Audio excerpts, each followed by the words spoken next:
Assalamualaikum warahmatullahi wabarakatuh. Alhamdulillahirabbil alamin.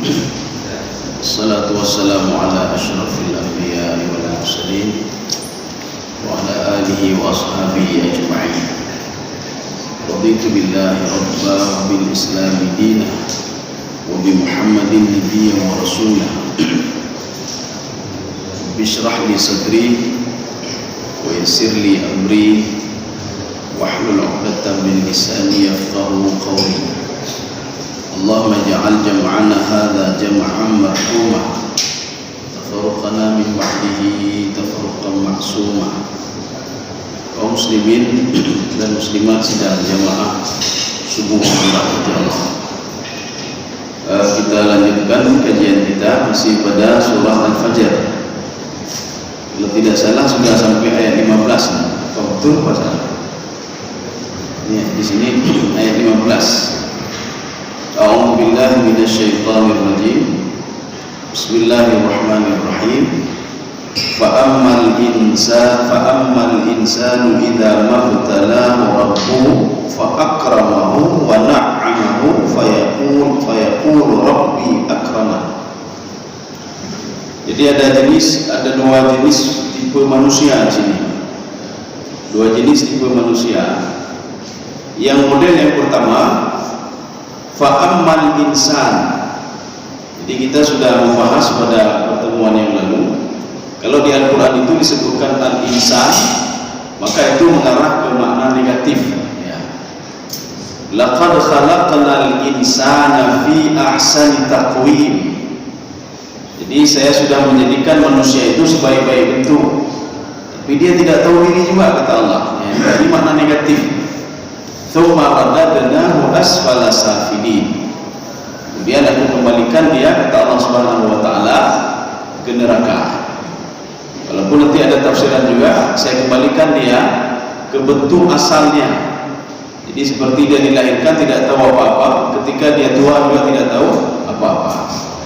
Makanya al-insan itu dalam Al-Quran itu lebih identik kepada makna negatif. Tapi kalau an-nas, malikin nas, ilahin nas, itu nas itu maknanya manusia, itu lebih identik kepada makna positif. Ya. Nanti ada bashar. Bashar itu manusia juga. Ana basyarum mithlukum, itu lebih identik kepada material. Material artinya manusia terbuat dari tanah.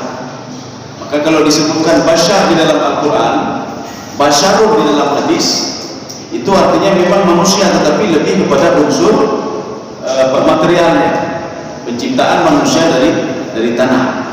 Karena bashar itu yang ada di permukaan tanah itu bashar. Ini bashar juga namanya, bashar. Jadi artinya manusia itu dari tanah. Kaum muslimin sedang jamaah dirahmati Allah. Ada tipe manusia fa'ammal insan. Ya, ini ada juga yang menafsirkan insan ini Umayyah bin Khalaf, karena dia itu sudah kaya, bakhil ini. Sampai-sampai istrinya itu mendatangi Rasulullah SAW. Ya Rasulullah, boleh nggak saya ambil uang Umayyah bin Khalaf? Karena cukup kering dulu. Boleh nggak saya sebagai seorang istri mengambil uang suami saya tanpa sepengetahuan dia? Boleh nggak? Maka ketika itu Rasulullah mengatakan boleh ambil uang dia, tapi sebesar kamu butuh berapa? Segitu saja, jangan ambil lebih. Ya. Ada yang mengatakan ini untuk orang kafir. Fa'ammal insan itu untuk orang kafir. Ada lagi yang mengatakan tidak, ini untuk semuanya. Ya, jadi untuk semuanya manusia, semua manusia. Jadi makanya ada yang mengatakan Umayyah bin Khalaf, ada yang mengatakan orang kafir. Jadi bukan Umayyah bin Khalaf saja. Ada yang mengatakan ini ammah untuk semuanya, karena ada tipe manusia yang seperti ini. Fa'ammal insanu idza mabtalahu. Ini adalah masyadah. Kalau masyadah itu tidak diterjemahkan ma-nya. Jadi tidak diterjemahkan manis tidak. Itu yang ziyadah itu biasanya ada ma ziyadah, ada ba ziyadah. Alaihissallahu bi ahkamil hakimin. Itu ba di situ tidak diterjemahkan lagi. Ya, biasanya kita nanti menerjemahkan ba itu artinya dengan ya. Ma itu sesuatu. Ya, ini tidak ini ma ini adalah masyada. Kemudian ba syada juga. Ada pada tertentu yang nanti menjadi ba huruf jar ya. Ini ba syada. Ada satu manusia itu ketika diuji oleh Allah Subhanahu wa taala. Diuji oleh Allah dengan apa diujinya? Fa akramahu. Jadi akrama ini berasal dari kalimat karuma, karim, akrama, dimuliakan. Tapi kalau di sini dimuliakan maknanya diberikan harta yang banyak oleh Allah Subhanahu wa taala. Jadi harta terus diberikan. Setelah diberikan harta oleh Allah, setelah diberikan nikmat oleh Allah, ya, jadi ini bukan harta saja tapi nikmat yang banyak diberikan oleh Allah Subhanahu wa taala. Wa na'amahu itu berbeda dengan na'ama, an'ama yun'imu, beda. Na'ama yun'imu itu beda juga. Jadi yang dimaksudkan di sini wa na'amahu, dia bisa menggunakan seluruh fasilitas Allah Subhanahu wa taala secara gratis. Nikmat yang diberikan oleh Allah Subhanahu wa taala kontinu terus diberikan kepada dia. Ini kalau ada tasydid di sini, na'ama. Makanya kalau di dalam Al-Qur'an itu turunnya Al-Qur'an ada dua model disebutkan di dalam Al-Qur'an. Ada model yang pertama itu anzalal Qur'an, anzala Qur'an dengan alif, nun, za, la, anzala. Kemudian satu lagi nazzalal Qur'an, nazzalal Qur'an. Itu bedanya apa ya? Kalau anzala itu turunnya sekaligus dari Lauhul Mahfuz ke Baitul Izza. Makanya di dalam Al-Qur'an kadang-kadang Al-Qur'an itu disebutkan oleh Allah dengan lafaz anzalal Qur'an. Kami turunkan Al-Qur'an langsung dari Lauhul Mahfuz ke Baitul Izza. Ada kalanya di dalam Al-Qur'an disebutkan wa nazzalnal Qur'an, nazzalnal Qur'an. Al-Quran itu turun secara bertahap-tahap terus sampai 23 tahun. Ini begitu juga. Wa na'amahu, ada tasydid, nikmat terus diberikan oleh Allah, terus diberikan oleh Allah. Walaupun kita ini tidak mengakui nikmat itu. Ya. Makanya Allah mengatakan dalam Al-Quran wa in ta'uddu ni'matallahi la tuhsuha. Kalau kamu hitung nikmatku, kata Allah, banyak sekali nikmatku. Cuma kamu saja yang tidak bersyukur kepadaku. Kamu saja yang tidak teringat kepadaku, kata Allah Subhanahu wa taala. Wa na'amahu, terus diberikan oleh Allah, tapi tidak tahu diri. Salat tidak, puasa tidak, bayar zakat tidak, kewajiban saja yang kita lihat dulu. Yang banyak apa? Maksiat aja dia buat, maksiat aja dia buat. Ini menandakan dia tidak mensyukuri nikmat Allah Subhanahu wa taala. Tidak menggunakan yang sudah diberikan oleh Allah. Yang jelas dia menikmati saja, itu saja dia bersyukur tidak. Ini makna amal. Ini orang yang seperti ini, apa kata dia? Fayaqulu rabbi akraman.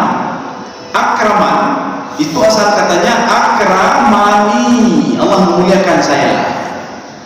Jadi orang yang tipe pertama itu yang mengatakan saya banyak harta, saya diberikan jabatan oleh Allah. Ini buktinya Allah itu sudah akramani. Akraman, Allah sudah memuliakan saya. Allah sudah sayang kepada saya. Ya.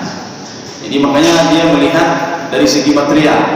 Ketika material dia banyak, ketika jabatan dia banyak, maka dia akan menilai Allah itu sayang kepada dia. Satu, ini yang pertama.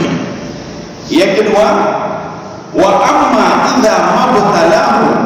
Ini ma di sini masaidah juga. Arti masaidah adalah tambahan yang tidak perlu diartikan. Ada satu kelompok manusia lagi, idza mabtalahu, ketika diuji oleh Allah Subhanahu wa taala, faqadara alaihi rizqahu. Qadara ini artinya dayyaka, Allah persempit rezekinya ya. Jadi maksud persempit rezeki begini, dia hari ini dia menginginkan dapat segini tapi tidak dapat duit ya, dipersempit rezeki oleh Allah, bukan sekali dua kali, bahkan hampir tiap hari dipersempit oleh Allah Subhanahu wa taala. Fayaqulu rabbi ahana, dia akan mengatakan Allah tidak sayang lagi kepada saya ya. Allah nak sayang lagi dulu.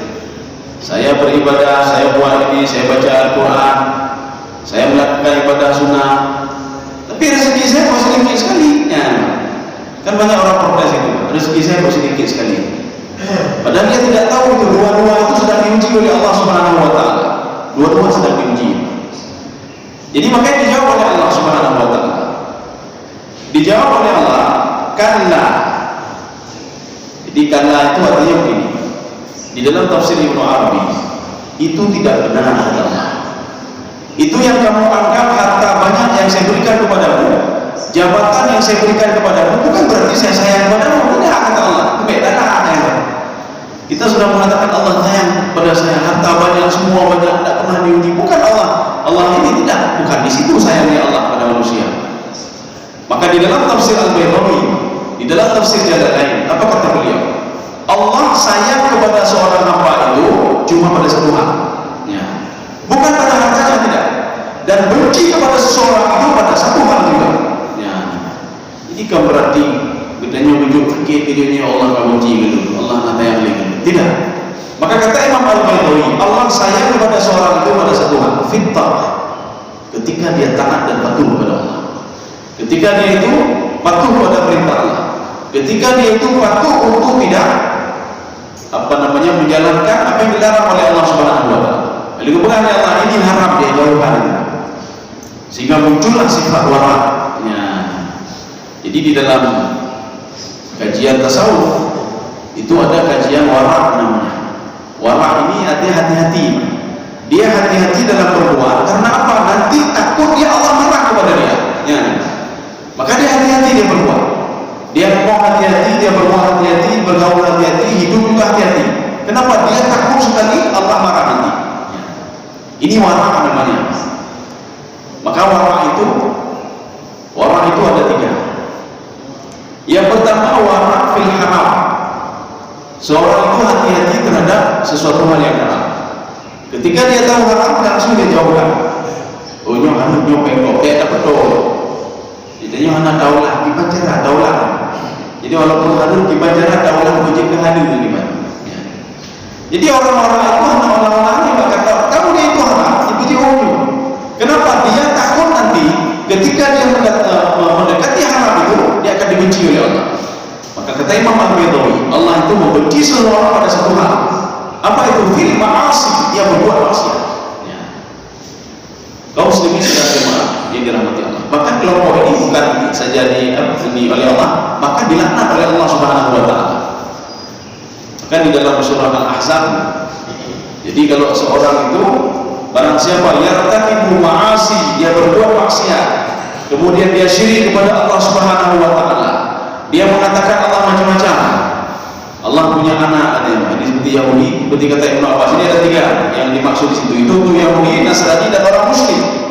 Kalau itu yang mereka lakukan, maka akan dilaknat oleh Allah Subhanahu wa taala di dunia wal akhirah. Laknat yang dimaksud di sini itu di dalam tafsir Sawi, ab'adahu wa rahmah, jauh dari rahmat Allah Subhanahu wa taala. Makanya orang berbuat maksiat itu jauh dari rahmat Allah. Orang yang syirik kepada Allah jauh dari rahmat Allah. Ana rahmat, ana berkah.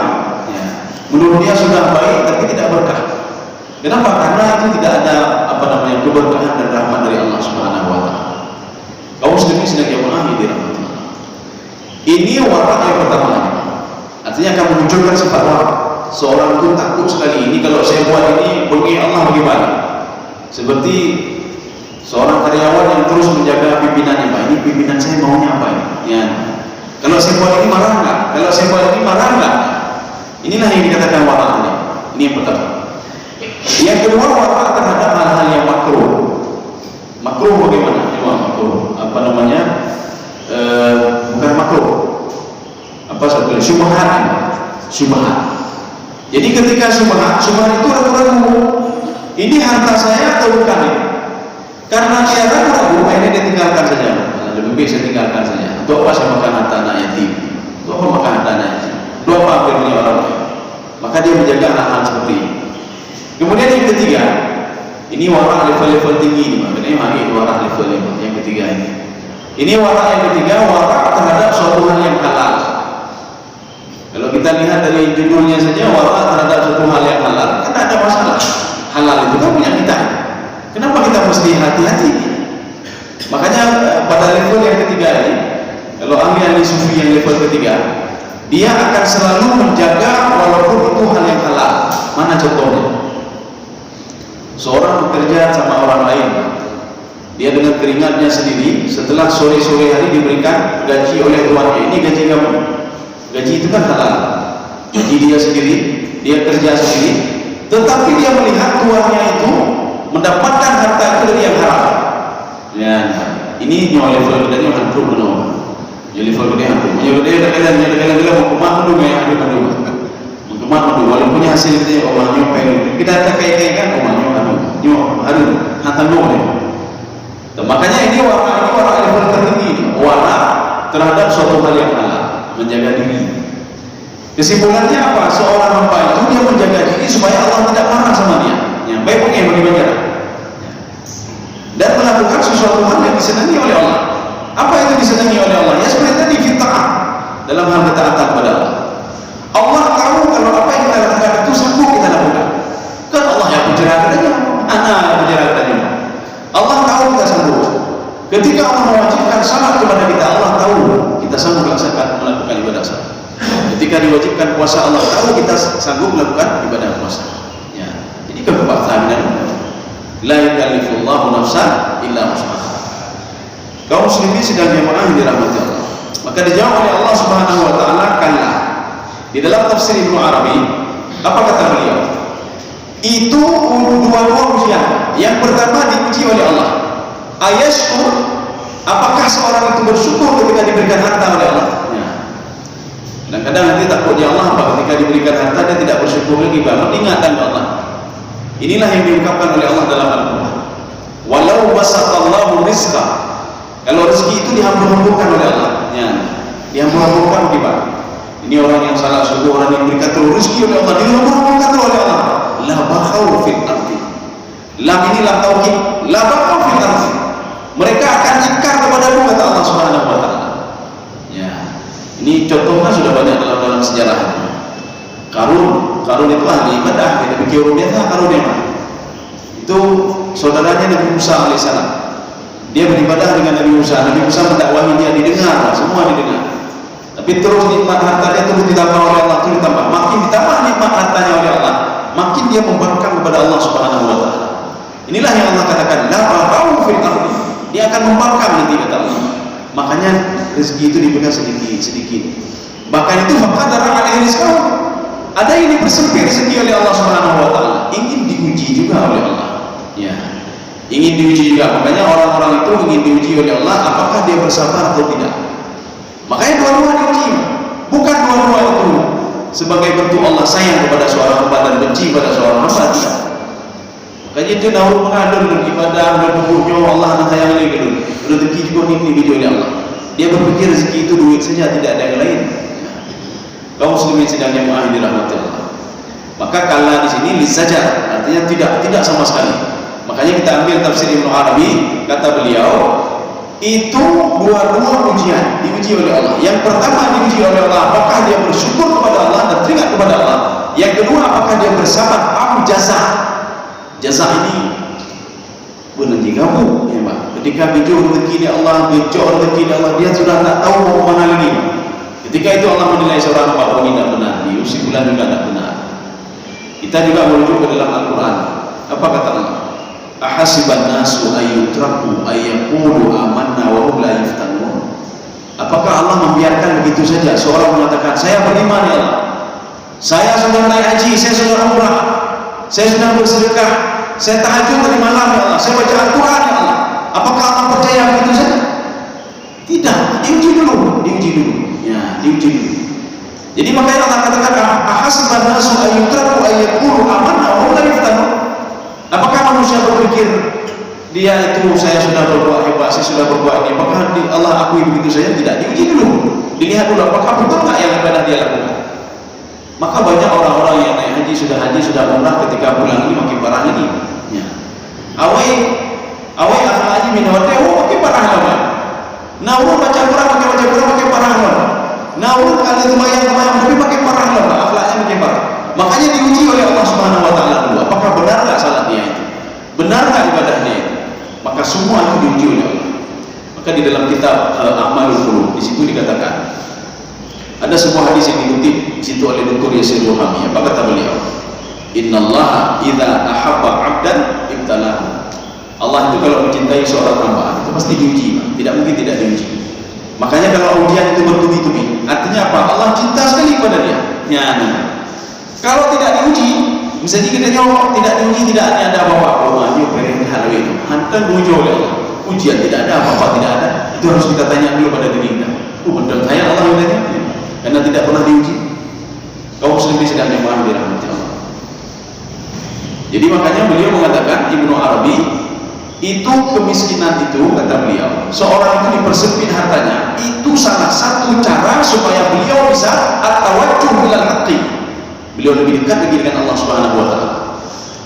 Kemudian yang pertama itu diuji juga oleh Allah Subhanahu wa taala, kata beliau, untuk mengetahui sejauh mana keimanan yang sudah ada pada dirinya, diberikan nikmat, diberikan rezeki, sanggup nggak beliau untuk menerima rezeki seperti itu? Ya, artinya dua-dua ujian. Artinya apa? Seorang yang hina itu bukan diberikan harta sedikit, tidak. Seorang yang mulia itu bukan diberikan harta banyak, jabatan banyak, tidak. Ya. Ini seperti kita ulang-ulang kaji, kata Imam Al-Ghazali, kan? Bodoh sekali lah manusia itu. Dia sudah mengumpulkan hartanya 10 tahun, 20 tahun, tapi setelah itu dia meninggalkannya begitu saja, dalam hitungan detik dia meninggalkan. Kan bodoh namanya. Setelah dia kumpulkan, dia tinggalkan begitu saja. Jadi artinya apa? Ditinggalkan, meninggal dunia.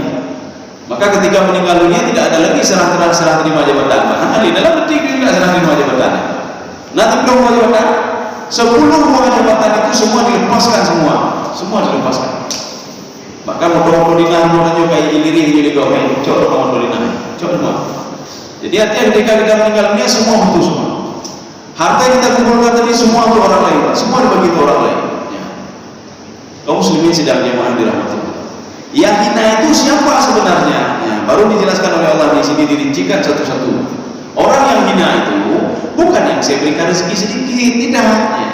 Tetapi orang yang hina itu balla tukrimunal yatim. Ya. Orang yang hina itu tidak memuliakan anak yatim. Bahkan di dalam hadis lain itu yadu'ul yatim wala yahuddu ala yadu'ul yatim. Jadi yadu'u dalam tafsir Ibnu Abbas, ini dalam ayat lain bahwa yadu'ul yatim, tapi di sini la tukrimuna al yatim. Yadu'u itu memiliki 3 makna. Yang pertama, la yuhsin ilaihi, tidak berbuat baik dengan anak yatim. Satu. Yang kedua, ya'khudhu haqqahu, seorang mengambil hak anak yatim diambil. Ya. Anak yatim demi harta sekian tapi tidak nyolong. Ya, ini termasuk yadu'ul yatim. Yang ketiga, wala yut'imuhu, tidak memberikan makan pada anak yatim. Itu makna yadu'ul yatim. Itulah orang hina itu. Orang hina itu orang yang mengambil hak anak yatim. Orang yang hina itu orang yang tidak memberikan makan anak yatim. Orang yang hina itu orang yang tidak berbuat baik pada anak yatim. Ini pertanyaannya, ada apa dengan anak yatim sebenarnya? Kalau kita berbuat baik pada anak yatim, ya, pahalanya pun luar biasa. Tapi kalau kita macam-macam sama anak yatim, azabnya pun luar biasa. Sebenarnya apa dengan anak yatim? Sampai-sampai Rasulullah SAW mengatakan, ana wakafilul yatim.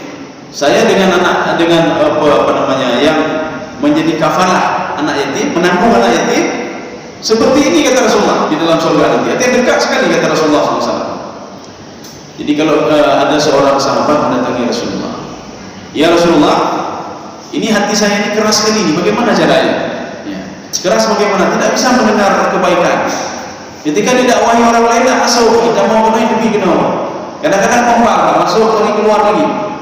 Ini bagaimana caranya ya Rasulullah? Saya sudah berdoa, saya sudah ini, tapi tidak bisa juga ya Rasulullah. Apa kata Rasulullah? Dengan sangat simpel sekali. Pergilah sama anak yatim. Ya, ijabah anak yatim. Artinya hati kita itu bisa dibawa dengan anak yatim. Pemuda ini heran, tidak ada apa dengan anak yatim. Kenapa tidak dengan orang lain saja? Kenapa tidak dengan orang miskin saja? Kenapa mesti dengan anak yatim? Rupanya pendekatan emosional rupanya. Jadi anak yatim kan anak liyah. Anak yatim anak liyah. Ketika dia tidak ada orang tua lagi, kita berikan sesuatu kepada dia. Kita tanya petunjuk dia, tanya baca, dan tanggungnya, dan belum. Dia terharunya luar biasa. Bukan di situ sebenarnya kuncinya. Kuncinya apa? Dia angkat tangan, dia berdoa kepada Allah. Itu kuncinya. Sempat dia berdoa kepada Allah karena emosionalnya lain. Burung yang hanya urucinya. diberikan sesuatu oleh orang lain, bakal dia ibu doa, ya Allah tolong yang jauh rezeki gelur penuh ya Allah. Ya, kita namanya ujian. Ya. Tapi kalau kita berikan sama orang biasa saja, aja ya lebih daripada jauh daripada orang.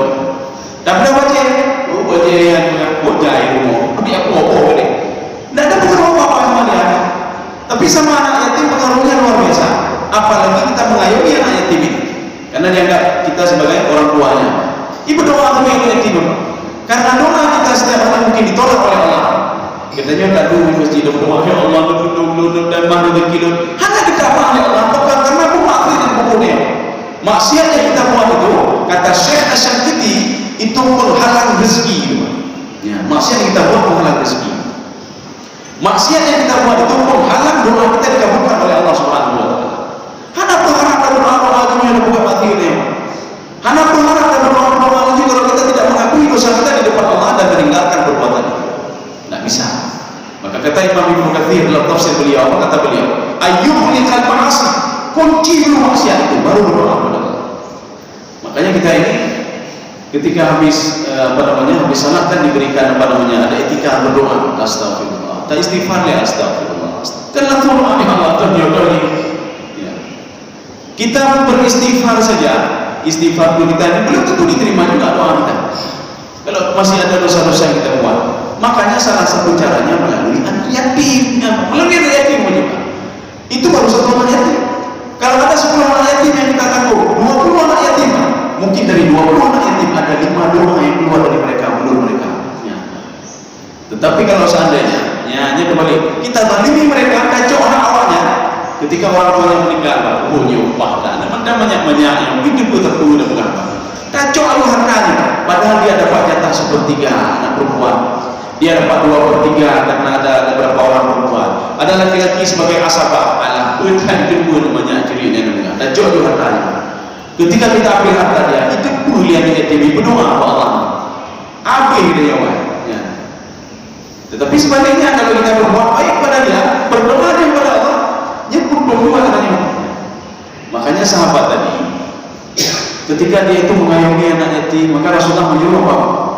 Peganglah kepala anak yatim. Dia tak tahu apa maksud pegang kepala anak yatim. Rupanya disuruh berdoa yatim, yuk makanan berdoa yatim. Rupanya anak yatim ini karena sudah dianggap rumahnya, karena ya berdoa kepada Allah, berdoa kepada Allah. Rupanya pemuda ini hatinya sudah lembut kembali. Dia datang ya Rasulullah, ya Rasulullah, hati saya sudah lembut kembali ya Rasulullah. Ya, jadi artinya pendekatan emosional. Kaum muslimin sedang jamaah di Ramadan. Ini yang pertama. Kemudian yang kedua, wala tahadduna ala ta'amil miskin, wala tuhrimuna al-yatim, wala tahadduna ala ta'amil miskin. Apa makna tahaddu di sini? Di dalam tafsir Jalalain, beliau mengatakan tahaddu itu hatta ala anfusihim. Jadi seorang yang hina itu dia tidak memberikan makan anaknya orang miskin, dan dia memotivasi orang lain untuk tidak memberikan makan orang miskin. Nyaru hina itu. Jadi orang miskin yang sebenarnya dapat bantuan, hana aja orangnya, dan dia memotivasi orang lain. Baik itu pulang, baik itu. Nyaru hina. Itulah yang dibenci oleh Allah Subhanahu wa taala. Ya, diruhkan oleh Allah. Kaum muslimin sedang jamaah yang dirahmati Allah. Ini yang dimaksud dengan wala tahadduna ala ta'amil miskin. 2. Sekarang yang ketiga, wa ta'kuluna turatha aklan lamma. Orang yang hina itu orang yang memakan harta warisan lebih daripada yang dia dapati. Ya, lebih apa gede baru-baru tentang warisan. Makanya kenapa ada warisan itu dalam surah An-Nisa. Allah mengatakan pada akhir ayat itu supaya kamu tidak sesat, supaya baik karu-karu, maka ada 1/2, ada 1/3, ada 2/3, ada 1/8. Ya. Menyuhana karu hana matalah. Jadi kalau tidak ribut, ketika seorang ayah, seorang ibu meninggal, dibilang sama ayah yang pertama yang paling dua, lu hana perleh hartanya. Ini juga dia, betul juga dia hana perleh. Ya hana perleh karu-karu, hana perleh bagian-bagiannya. Tidak perlu begitu. Ibarat lu kedua lo nak pergi cuma tu pukul dunia peraya. Lo kan apa? Lo kan lampu. Nak peduli. Ribu-ribu bagaimana? Ketika orang tuanya meninggal, dibilang oleh saya lebih berhak banyak, saya lebih harus banyak, saya harus banyak. Ya, ini lagi kejadian berapa? 2-3 tahun yang lalu. Jadi ada 3 tahun yang lalu, ada seorang ibu, suaminya meninggal. Jadi ketika suaminya meninggal, apa kata anaknya? Anak yang paling duhai dong, hai mak, dah nak beli warisan. Ida yang lima bukan, karena don binti tau, lon binti apa orang kecil lagi harta. Menyalurkan lon binti ya, berarti bayar lon demi harta. Jadi lah nak demi itu, tidak ada ibu tidak ada apa-apa. Jadi bagaimana caranya? Mak kaji dipikir di rumah, kaji dipikir rumah. Karena yang lapor ibu itu lapor sama saya. Ibu kaji dipikir di rumah. Jadi bagaimana pembagiannya? Ibu hanya paling dua, karena lu paling dua, lu paling lima. Ya. Saya paling banyak. Jadi hina. Jadi adik ini yang paling umur agama paling umur. Ya, yang paling umur berarti ini benar memang. Ya, ibu adiknya mana? Yang paling umur berarti ini benar. Ditanya oleh mamanya, kenapa? Siapa suruh dia terlambat lahir? Maka karena dia terlambat lahir, hartanya juga sedikit. Ya lapor ke Pak Lul, ke Momo ya, ke Kipan Lul, ke diutai dia di rumah. Ke diutai dia di rumah, bukan nak jadah rumah, nak jadah harta, nak jadah tepuluh, tepuluh dalam kerjaan atau tepuluh. Lu bukan hari pun orang bermeja jadah suami bro. Ini bukan dia dengan orang lain. Ida jangan binti tau, lu binti ya lu kan dia harta dia ni, you lagi apa ya? Jadi lu mengalir mengalir dijak pengadilan, lu pasti berdemai. Bijak pengadilan, nah ini berdemai lapor pada lu, kamu berdemai cerita. Cuma salahnya apa adanya yang menolak.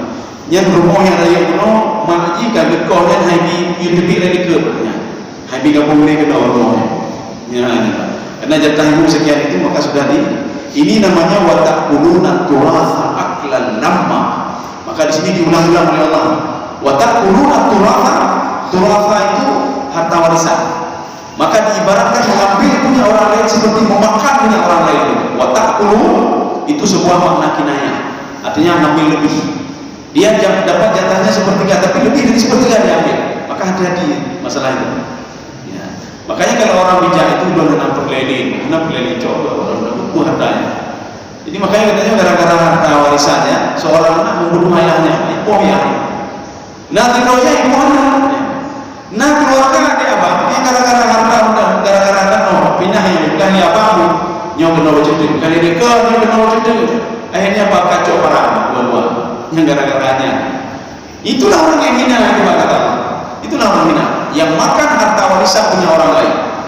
Wa ta'kuluna turatha aklan lamma. Lamma ini artinya apa? Azim, kathir. Ya, diambil hak orang lain. Kaum muslimin sedang jamaah yang dirahmati Allah. Ini sudah 3. Ya, ini orang hina. 3. Yang keempat, wa tuhibbunal mala hubban jamma. Maka ini diulangi dipertegas ya, ditaukid oleh Allah. Ada kelompok juga wa tuhibbunal mala, dia suka kepada harta, cukup senang ke hartanya. Jadi senang kepada hartanya, kepada keluarganya, kepada jabatannya. Maka di dalam Al-Quran Allah katakan begini. Ya, ini saya ulangi sekali lagi. Wa tuhibbunal mala hubban jamma. Hubban jamma artinya apa? Sudah cinta sekali pada harta. Mana bukti cinta pada harta? Nyawa harta kedai anak dole, yang nyodok datuk kedai dia kahana labali, yang menyodok pemilik kahana labali. Jadi artinya dia hartanya dia senang sekali pada harta, cinta sekali pada hartanya. Maka Allah katakan di dalam Al-Quran, barang siapa yang dia mencintai harta melebihi cintanya kepada Allah, cinta hartanya, cinta anaknya, cinta keluarganya, fatarabbasu, ingat kamu kata Allah, kamu tunggu saja, kata Allah, kamu tunggu saja waktu kehancuran. Ya. Makanya beda pikir katanya rumah haji makin makmur. Terbayangkan termudah, tapi makin makmur pun. Kedai bagaimana mau tambah kedai pertama. Kita harus perlu tahu. Ya. Jadi makanya kalau kita ulang lagi ke belakang, itu ketika seorang mukmin diberikan harta yang banyak oleh Allah, dia salat, dia puasa, diberikan harta yang banyak oleh Allah, ini Allah sedang menguji dia. Satu. Tapi kalau ada orang kafir yang diberikan harta yang banyak oleh Allah Subhanahu wa taala, ini bukti apa ini? Istidraj. Ya. Jadi arti istidraj itu apa? Yu'adzib biha. Allah akan mengazab dia dengan hartanya. Maka makin banyak hartanya makin pusing dia, makin bingung dia. Itu dia makin bingung dan terus ditambah oleh Allah Subhanahu wa taala. Kemudian yang kedua, ada orang ahli ibadah, dia patuh kepada Allah, tapi rezekinya sedikit, diuji oleh Allah Subhanahu wa taala. Ini Allah sedang menguji dia, apakah dia sabar atau tidak sabar. Jadi kuncinya apa? Kuncinya di terakhir. Memang waktu ujian kan susah kan. Mengaji baca waktu rumah di baru mengaji dan belum mengaji baik. Ya, jadi beda dari mengaji dan ini tidak untuk mengaji. Maka sebagian mangatnya diuji oleh Allah di dunia, sebagian mangatnya waktu alam barzakh itu. Ya. Jadi di alam barzakh saja sudah dapat. Seperti di dalam surah Ali Imran. Yufuna ujurahum yawmal qiyamah. Yufuna ujurahum yawmal qiyamah. Ini membuktikan kata Imam Al-Qurtubi, ketika seorang itu masuk kepada mahsyar, di alam barzakh, nikmat apa yang ada sama Allah itu sudah diberikan sebagian kepada dia. Maka sebagian diberikan di dunia, sebagian diberikan di alam barzakh. Alam barzakh lebih besar lagi nikmat yang diberikan oleh Allah. Tapi ketika dibangkitkan kepada mahsyar lebih besar lagi. Ketika dimasukkan ke dalam surga lebih besar lagi nikmat itu. Inilah yang dimasukkan dalam surah Ali Imran, wa yufuna ujurahum yaumal qiyamah. Tapi kalau ada orang musyrik ini ketembayangkan terputar. Kemudian apa? Rezekinya itu diberikan sedikit-sedikit oleh Allah. Ini bukti apa? Kalau tadi diuji, apakah ini diuji juga? Coba diuji, dilaknat. Jadi artinya terbayangkan terputar, kenapa tak jauh lagi? Jadi ini artinya laknat Allah Subhanahu wa taala. Kaum muslimin sedang jamaah dirahmati Allah. Ya, saya rasa cukup sampai ayat 20 saja. Jadi makanya ayat 20 ini kita tafsirkan juga dengan Al-Quran dengan pada ada juz 30 itu, wailul likulli humazatin lumazah alladzi jama'a malahu wa 'addada. Maka sebagian penerjemah kadang-kadang bingung menerjemahkan ayat ini. Bingungnya bagaimana? Ketika beliau menerjemahkan wailul likulli humazatin lumazah, celakalah orang-orang yang ghibah orang lain secara fisik, secara fisik kepada gerak matanya di bulan, atau secara bahasanya dia ngomongin orang lain riba, celaka orang riba orang lain, baik riba secara mulutnya atau fisiknya, sudah. Kemudian yang kedua, alladzi jama'a malahu wa 'addada, yang mengumpulkan harta dan mengira-ngira harta. Maka sebagian penerjemah dia pusing, dia terjemahkan ayat ini. Gimana ini? Apa hubungannya orang mengata-ngatain orang lain riba? Tiba-tiba ayat yang kedua mengumpulkan harta dan mengira-ngira harta. Ya. Maka sebagian itu penerjemah begini dia terjemahkan, celakalah bagi wailul likulli humazah dan lumazah. Ya. Kemudian yang mengumpulkan harta dan mengira-ngira harta tidak pernah dihubungkan oleh penerjemah itu. Padahal begini pemahamannya begini, tidak ada gunanya wailul likulli humazatin lumazah, tidak ada gunanya kita ngomongin orang lain. Gunanya boleh, takkan kegobok gunanya kan mana boleh. Takkan kegobok ada guna. Kemudian ketika orang lain masuk ke dalam masjid atau mana, kita dengan isyarat mata, gunanya apa? Kan ada gunanya. Sebagaimana kata Allah, alladzi jama'a malahu wa 'addada, mengumpulkan harta, mengira-ngira harta, jawab kapan timbul harta, sama-sama tidak ada gunanya. Sebagaimana orang tidak ada gunanya di bawah orang lain. Ya. Jadi bukan wailul likulli humazatin lumazah, celakalah bagi orang yang ngomongin orang lain, ribah orang lain. Di sebagian orang yang salah keliru. Bagaimana orang itu? Mereka adalah yang mengumpulkan harta dan mengira-ngira harta, itu keliru. Ya, pemahaman seperti itu pemahaman yang keliru. Jadi saya rasa cukup sekian saja. Ya. Mungkin ada yang perlu kita dialogkan, kami persilakan.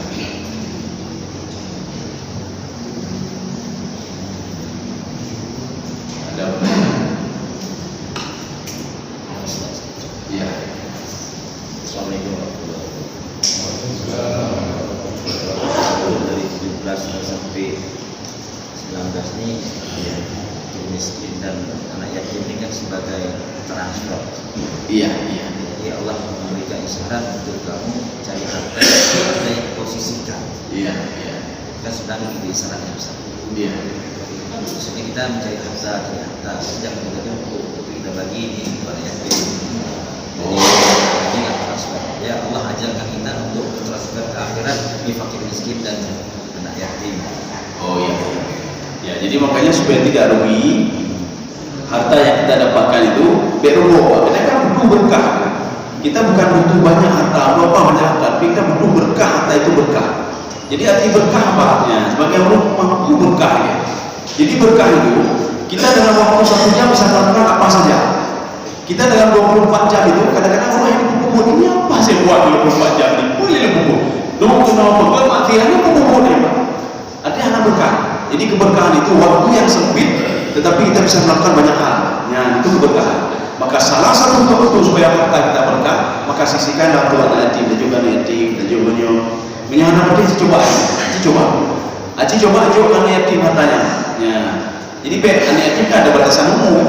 Jadi kedua hamil yatim, ayo yatim mengalir kamu bisa yatim. Jadi ada yatimnya makanya bukan doa-doa awal dan beli namanya. Itu dia sebelum balik.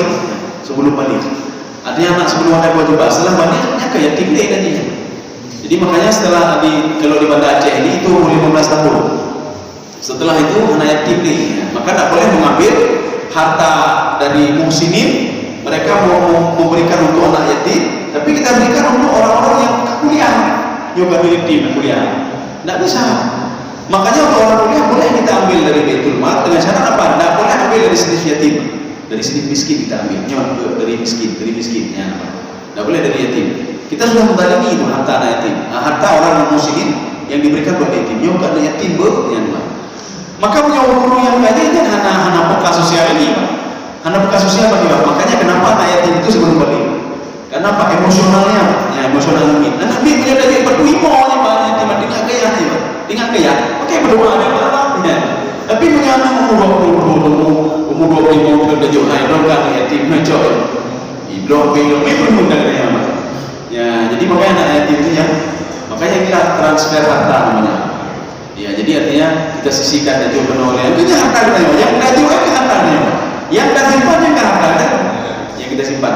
Ada duit kita 1 juta, yang kita infakkan ini 10.000, itulah 10.000 duit kita. Sedangkan sisanya itu 990.000 itu duit yang diperbutkan oleh orang lain. Yang digede dan yang napeng tinggal, ada coba diperbe ala kulirin ada jauh. Nah jadi diperbe nanti tahap nanti berdoa diperbe cak. Itu diberikan dari apa? Yang ahli waris diri hidup, pekuno hoga pekuno. Ya nampak. Akhirnya 990.000 itu semua diperbutkan oleh mereka. Punya kita mana? Punya kita yang dalam telek tadi. Punya kita mana? Punya kita bantuan ayat ini nilai kenapa? Nah mereka.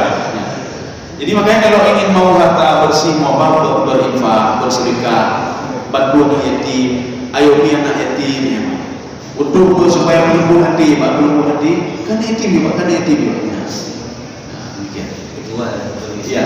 Dalam bagian tasawuf, kalau kita saling membantu seseorang, iya. jika dia karena sayang, karena miskin, itu amal kita ditolak. Iya. Karena mimma razaqnahu minkum. Jadi bukan karena Allah tidak mampu memberi dia kaya. Betul. Ya, betul. Ya, betul. Jadi Allah Subhanahu wa taala akan berarti hantar ini seperti Abu Jahal. Ini sebabnya turun di surah Yasin. Maka hebat Abu Jahal. Gara-gara Abu Jahal Al-Qur'an betul. Maka dalam surah Yasin Abu Jahal ketika melihat Abu Bakar As-Siddiq memberikan makan anak yatim, itu makan yatim. Apa kata Abu Jahal? Apa mikir dia? Anu ta'imu man law yasha'allahu at'ama in antum illa fi dhalalin mubin. Hai Abu Bakar, pernah bergabung dalam ilmu? Apakah Tuhan yang tak semua kasih makan mereka? Ya, kenapa kamu kasih makan dia? Apakah Tuhan tak semua kasih makan? Untuk apa mereka beribadah? Untuk apa orang tuanya orang maling, anaknya yatim mendung, anak miskin mendung? Ya, memang dengan sangat bijaksana sekali. Apa dijawab oleh Abu Bakar As-Siddiq? Wahai Abu Jahal, Allah kan bukan benci kamu, bukan benci pada orang miskin ini, orang yatim ini, tidak. Allah sedang menguji mereka. Ya. Allah sedang menguji mereka sejauh mana kesabaran mereka ketika diuji oleh Allah Subhanahu wa taala. Begitu juga kamu, ya ini Allah. Begitu juga kamu. Kamu itu sedang diuji oleh Allah. Sedang diuji oleh pemberi rezeki kamu. Tuhanmu itulah Allah Subhanahu wa taala. Apakah kamu teringat kepada Allah atau tidak teringat kepada Allah? Jadi mau mempunyai Abu Jahal. Itu Abu Jahal. Ya. Makanya walaupun hebat sekali Abu Jahal. Abu Jahal kan meninggalnya ketika perang Badar. Karena dia pernah menantang Rasulullah SAW, awitina bi'atabin alim, turunkan asap dari langit. Saya tidak percaya. Ya. Kemudian ada satu orang lagi, sampai-sampai dia berdoa kepada Allah. Padahal dia menantang Allah Subhanahu wa taala. Allahumma, ya Allah kepada saya. Akhirnya apa? Setelah dia ngomong itu, dalam hitungan detik, ibutan atau mati nanti Pak. Ya. Jadi artinya kita ketika bersedekah itu beda fikir Allah tangguh. Ya. Sebagian dulu, mari kita bantu agama Allah. Ya, kita bantulah ya Allah itu no. Yang beda dalam paham ni. Beda fikir Allah nampu dia. Mari kita bantu Allah, kita bantu Allah ni. Ya. Jadi artinya Allah ketika itu sedang menguji seorang hamba itu. Makanya Allah katakan la baghawil arti. Kalau diberikan harta terus-terus gitu, dia akan ikan kepadamu. Maka berterima kasihlah kita. Yang hijau rezeki ini alhamdulillah ya Allah. Yang hijau rezeki ini ke kamu ya Allah. Kamu makin taat berdoa ya Allah. Yang menambah rezeki kamu ya Allah, makin hendak lagi yang kamu ya Allah. Kalau kau berikan banyak rezeki pada kamu, lu rugi kalau jak gede kan, jak gede kalau jak gede. Urung sakit menaji Pak, ketika dia sakitkan diuji oleh Allah. Makanya alhamdulillah. Ya itu kita kata-kata alhamdulillah ya Allah kalau bersakit tu dia. Ya menyuahan bersakit tu kalau jak gede ada orang ngambil nama boleh ya Allah. Ngekeluarga nama boleh. Juga gara-gara bersakit keluarga kamu pok, ngana merokok, ngetetangga merokok. Makanya setiap kebijakan yang diberikan oleh Allah selalu kita ucapkan alhamdulillah. Alhamdulillah. Ini kan ujian Pak. Waktu anak kita berbeda minta rezeki dari bukan dulu. Tapi yang kita ini kan nyambung bermain 7 juta. Dia nak bermain tidak. Bermain 50 ribu. Alhamdulillah. Jadilah hamba yang makin pandai bersyukur. Ketika kita bersyukur teringat kepada Allah tinggal hidup pahala bagi Allah. Johan nampak bermain. Bermain ni, ni dah lagu orang. Ni dah orang. Besok diberikan lagi. Lebih oleh Allah. Dan kalau lebih dah. Ya. Dia mahu tidak. Dia tidak ada apa. Orang ini 2 juta apa ya Allah? Ya, tidak pernah bersyukur kepada Allah Subhanahu wa taala. Makanya la in syakartum la azidannakum wa la in kafartum inna adzabi lasyadid. Seorang tak pernah bertengah atau bersyukur kepada Allah. Jadi saya rasa cukup sekian saja. Mungkin kan prayer dari penting. Ya. Jadi mudah-mudahan ada manfaatnya bagi tuan dan jemaah sekalian. Subhanallah wa bihamdika, asyhadu an la ilaha illa anta, astaghfiruka wa atubu ilaik. Assalamualaikum warahmatullahi wabarakatuh.